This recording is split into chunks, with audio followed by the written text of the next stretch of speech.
секогаш напорните истражувања и враќањето од некој од селата во вечерните часови налето со професорот Тихомир Стојановски, она што сакаме да го споделиме со јавноста, со публиката, беше дека и покрај исламската вероисповед, особено нивните празнувања за Курбан Бајрам, Рамазан Бајрам, обредите на свадбата која професорот Тихомир Стојановски во еден волшебен налет го објаснува како почетокот на театарскиот обред, од устна до духовна култура, до звучна култура и така натаму, погребението, сакам да кажам дека они успеале да ги празнуваат нашите празници, како што е Ѓурѓовден, Благовец, Спасовден, Великден, Божик.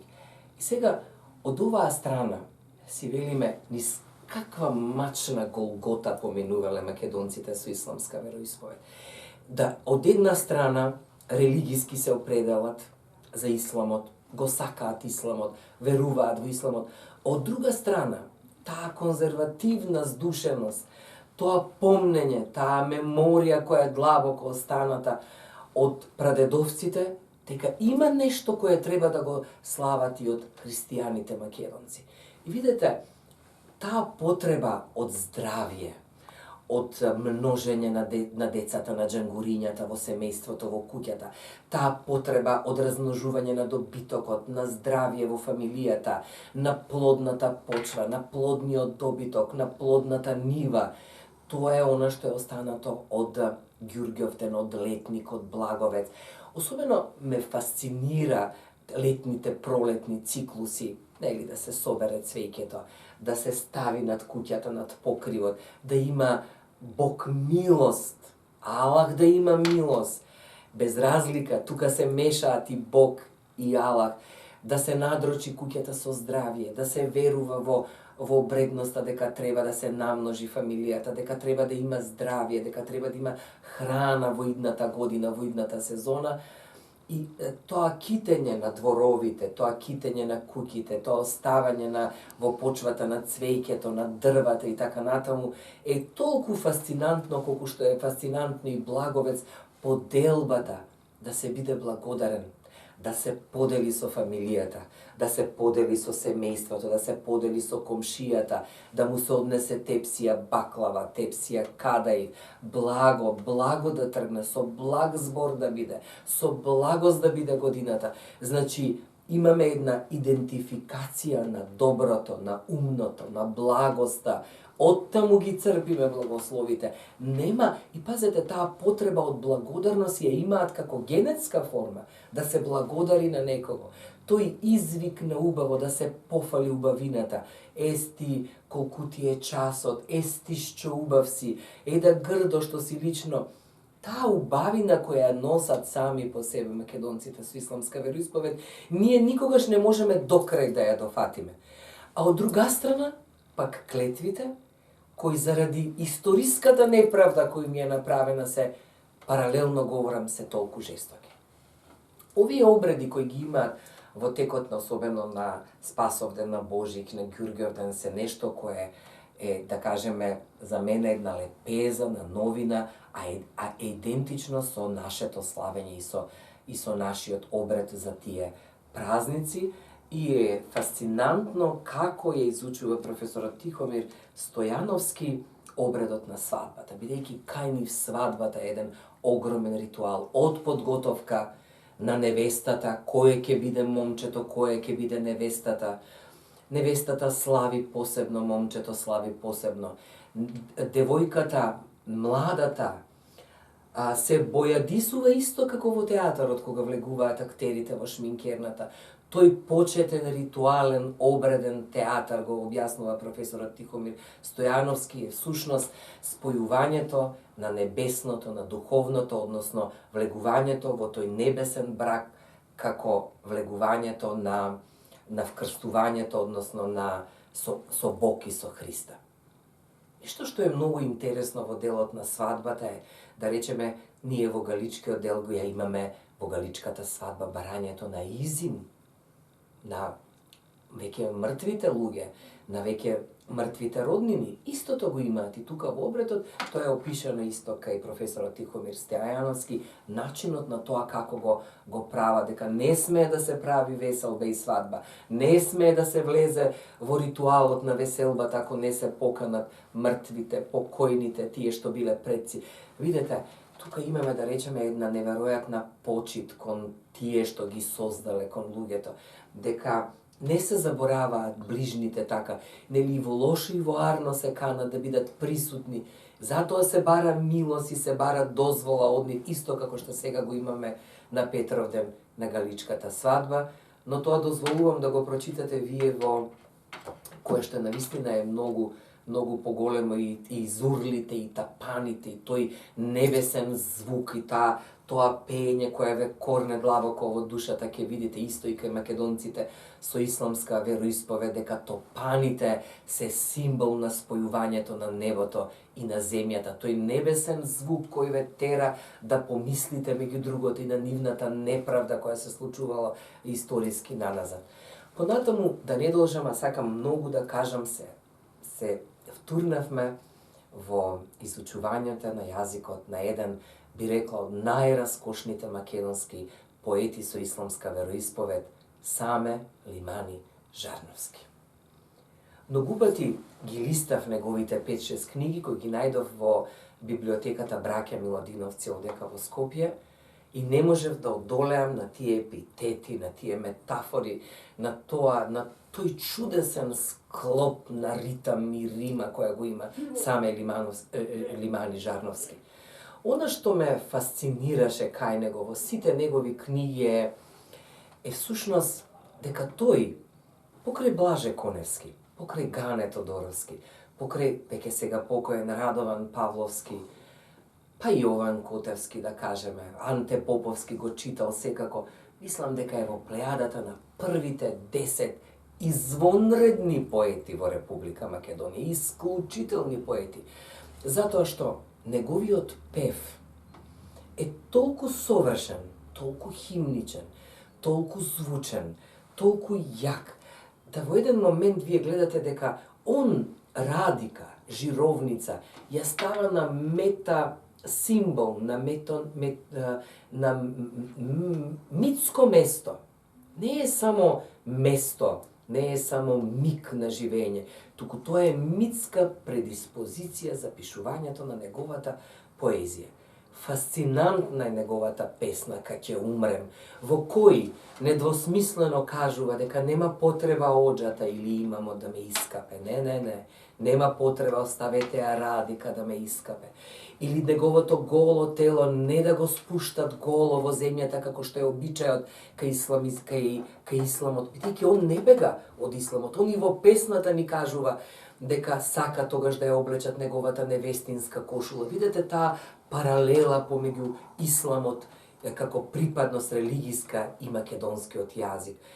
Значи, една од највозбудливите песни на која би сакала на публиката да ја наметнаме токму таа песна "Кога ќе умрем", и се разбира дека има многу други стихови кои се метафорички да ве здрват, да ве скаменат кај Саме Лимани Жарновски, и една песна која и кога ќе се родат децата и да се сакати, внимавајте, некој ден ги скрати ноџенцата, тие ќе одат во ритмот и во тактот на македонското оро.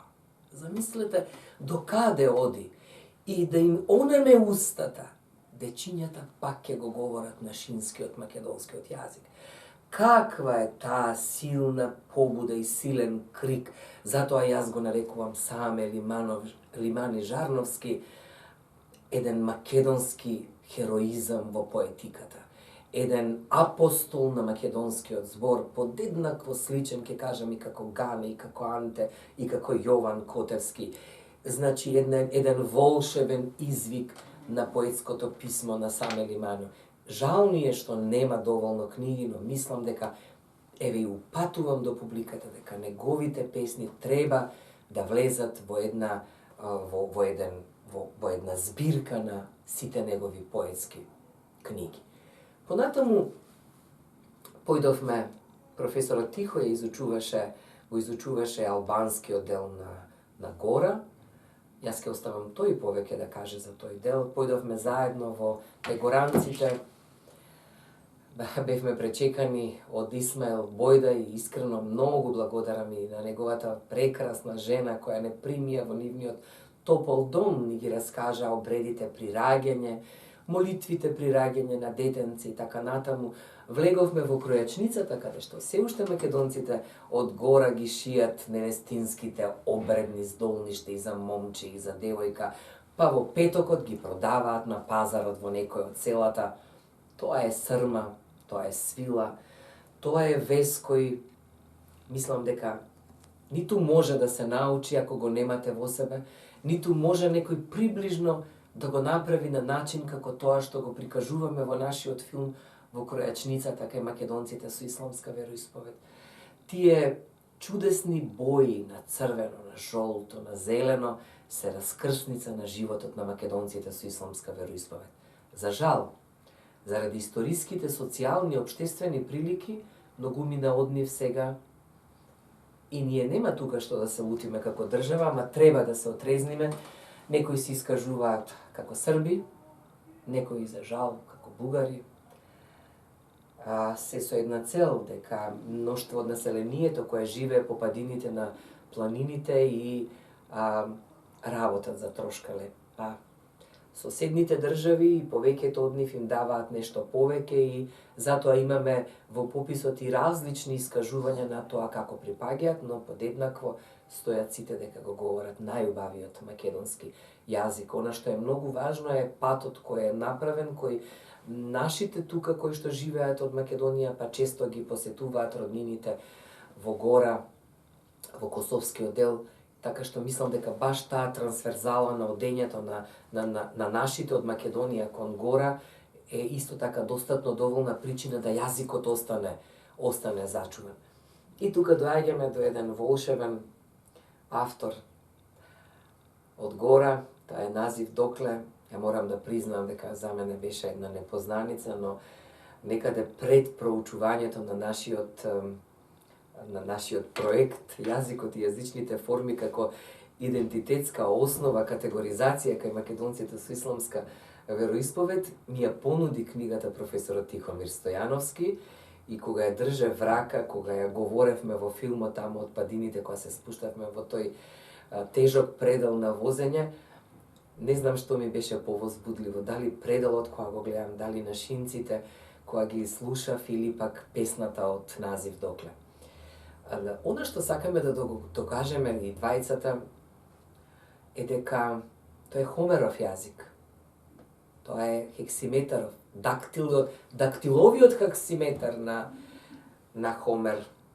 Нешто што Назив Докле и самиот ќе го каже, може би на самиот почеток од неговото пишување, тој и не е толку свесен, но бидејќи е огромен литерат, есеист, познавач на литературата, и етнолог, меѓу другото, и книжевник, и фонолог, да речеме, кај него исто има изучување на баладите, кај горанците. Ние исто така ги допираме баладите, во кои ќе видиме дека се идентични со македонските балади, но он прави, да речеме, едно подлабоко нурнување и објаснува зошто се тие премногу лирски, а не можат никогаш да бидат епски баладите и особено таму и кажува, баш во баладите Назив Докле кажува дека тоа е македонскиот, дека тоа е дијалект на македонскиот, во македонскиот јазичен систем. И тоа ние го зимаме и од него како еден неоспорен факт. И сега, кога ја читате неговата поезија, ќе видите еден раскошен јазик, еден јазик кој вие го среќавате кај Хомер во Илијада, тој хексиметар, тој дактилов стих. Исто да речеме, кога ја читате поезијата на Назив Докле, ќе наидете на нешто кое ве потсеќа и на Прличев, и на Сердарот. А од друга страна знаеме дека Прличев го преведува Хомер, го знае Хомер наизуст, го помни наизуст, го знае старогрчкиот јазик, дијалектите на грчкиот јазик и вие сваќате дека Назив Докле, всушност тој архаизам го прави во паралелизам со Хомеровиот стих. И сега, Има еден познат научник Пери кој вели дека Хомер практично не ја пишува Илијада да седне и да ја пишува, тоа е еден негов брилјантен докторат, туку вели дека Хомер прво ја го знаел стихот, го пеел во себе, па го пишувал. Знаете, тоа е како македонското оро. И во еден момент нас назив докле ни отвора една тотална нова историја. Еден нов момент да докажеме дека тој пишува слично на Хомера. Дека прво назив докле го има во себе стихот, а потоа го пишува. Го пее во себе, па потоа го пишува. И тие зборови кои ние ги среќаваме како архаизми, навистина не вознемирија, не вџашија од убавина. Тоа се такви архаични македонски зборови, кои јас, например, можеби сум ги сретнала, а Илија Милчин, како професоров дека на факултетот за драмски уметности, ни остави амане да го изучуваме горанскиот јазик на гора. Јас се сеќавам дека тој тогаш, кај мене не било освестено како негов асистент, но со професорот тихо ги наидовме, сега ги добивме. Како нови рожби, како деца ги имаме во рацете. Архаичните зборови, ние на крајот оваа книга ги извадивме, тие што се поспецифични. И знаете што? Тие архаични зборови се македонски, никаде на друго место не можете да ги најдете. Впрочем, никаде не можете ни да ги прочитате. Замислете, ги имаме, нам ни ги дава само назив докле, како аргумент. И сега, мислам дека тоа е доволна причина понатаму да се изучуваат, без разлика на влијанието на тие архаични зборови. Еве, например, ќе отстапам за публиката неколку.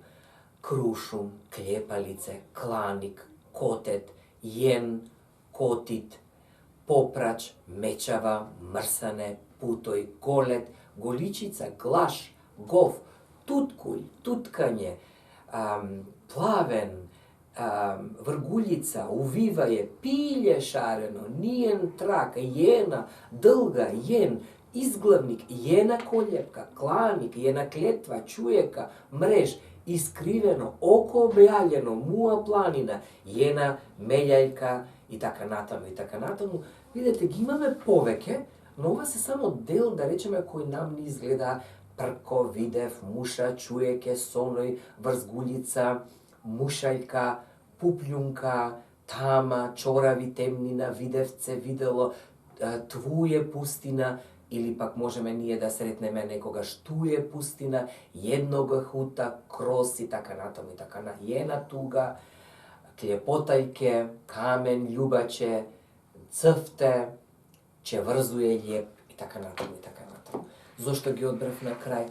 Затоа што навистина сметам дека се присетувам всушност еве сега додека ме снима професорот Тихомир, дека така нешто слично се обиде да направи Благој Аристевски Платнарот во една негова пиеса во Лепа Ангелина, ама тоа беше многу кратко. Видовме, да речеме, едно, две, три сцени во кои ги употребува архаизмите, но тоа не беа вакви архаизми. Вакви архаизми досега никој во драмите нема употребено во македонската литература, ниту пак сум сретнала воопшто во македонското поетско писмо или во македонскиот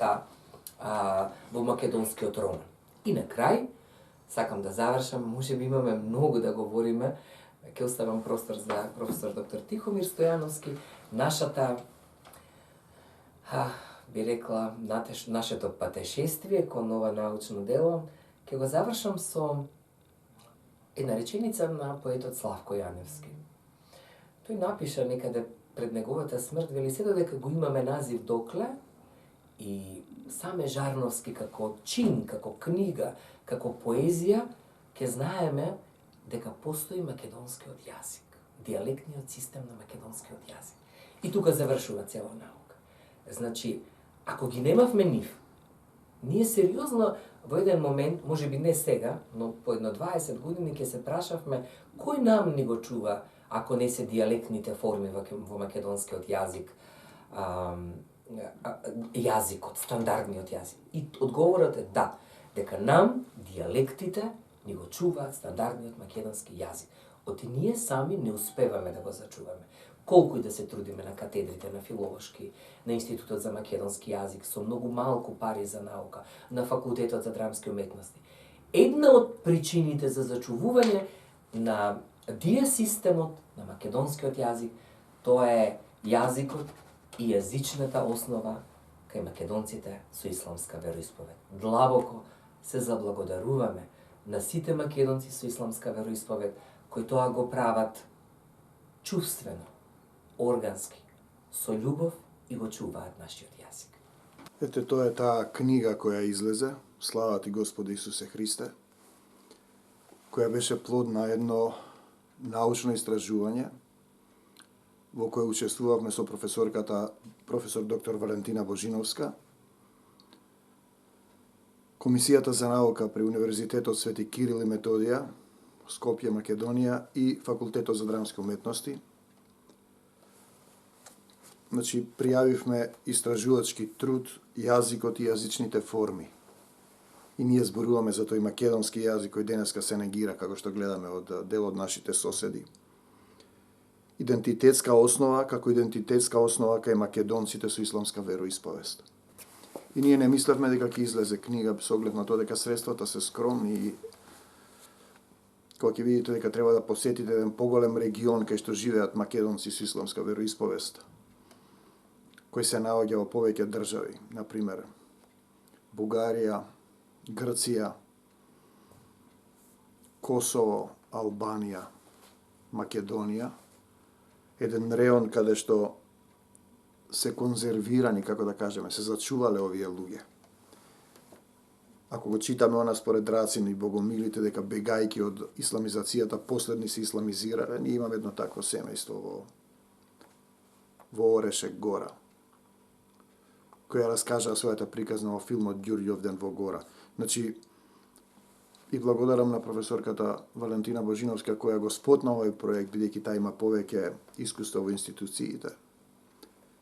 И посетивме поголем регион, го истражувавме тој јазик, таа пишуваше за јазикот, што е пасија и посветеност, а јас пишував за обредните форми, паратеатарски форми, како да ги наречеш, изворни театарски форми кај македонците со исламска вероисповест. Користени се голем број од материјалите од архивата на продукцијата Дион, денеска Свети Дух при Скрби и утеха.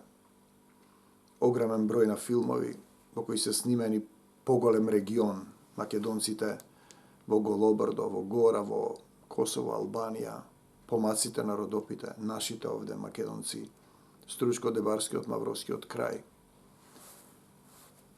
И сето тоа покрај научниот труд излезе, нели, во оваа книга. Имаме 3 документарни материјали и филмови: Патека кон нас, Патување кон нас, Пат кон себе си, во кои се исто поместени дел од тие материјали, и комплетната архива на продукцијата Свети Дух при Скрби и утеха е доверена, дадена, дарувана во Ману, благодарејќи повторно на академик Катица Ќулавкова и соработнувањето со професорката Валентина Божиновска. Значи, зборуваме за еден јазик кој има длабока основа, како да кажеме, духовна сила, со оглед на тоа дека во современиот македонски јазик се својствени тие дактили на Хомера, рампа, значи метрички обредни стапки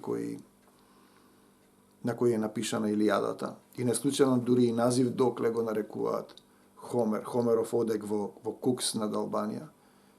Од таму имаме повеќе материјали, значи една голема архива. Продукцијата Свети Дух има преку 1000 документарни материјали, филмови и други снимки. Значи поголем број од нив се дарувани во Ману, во архивот. Тоа се снимки на материјали на македонски приказни од сите делови, од Егејска Македонија, од Пиринска Македонија, од Албанска Македонија, кај помаците на Родопите. Значи еден голем материјал. Сведоштво дека Македонија е тука и постои, иако денеска гледаме дека се негира сето тоа со се ова што се случува и притисокот врз Македонија да се обезличи.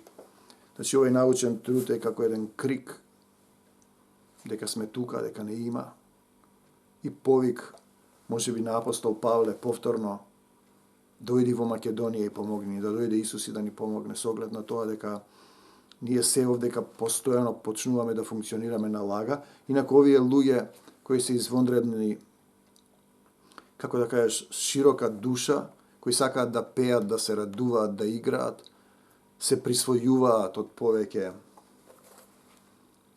од нашите соседи. Се именуваат како помаци, торбеши, горани, нашинци. Видете, интересен е тој момент. Но кога ќе го слушнете тој јазик, тие песни, тие дамари, тие тапани, вие гледате дека се работи за голем систем на космогонија, на повеќе милениумска, како да кажеме, повеќе милениумска потреба заедништво со Бог, на што и Ребека Вес го нарекува во својата книга Уметноста во Македонија.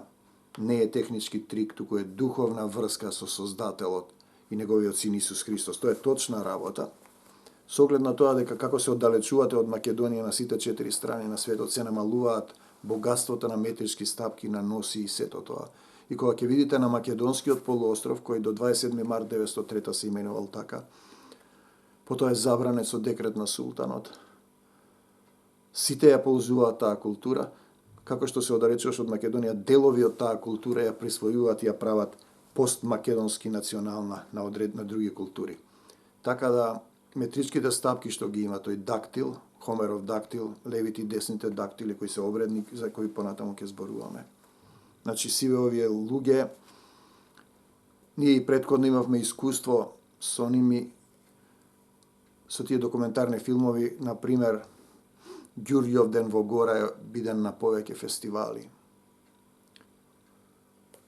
кои зборува точно за таа прослава на Ѓурѓов ден кај македонците во Кукс, горе над Кукс во Орешек, Црно и Лево, како се викаше.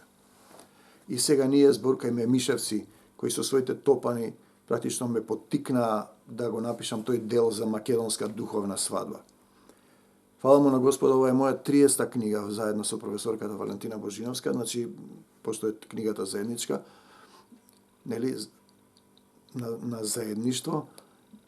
Ова е моја 30-та книга, е мал јубилеј, како што реков, и благодарам повторно на мојата колешка Валентина, која истрча оваа работа, да можеме и во институциите на системот да ја истуркаме, со оглед на тоа дека јас последниве години работам скопнато, изолирано тој систем, како македонец и македонист сум под потиснување, например, 14 години не сум добил книга од Министерството за култура, авторска, од 2008 година.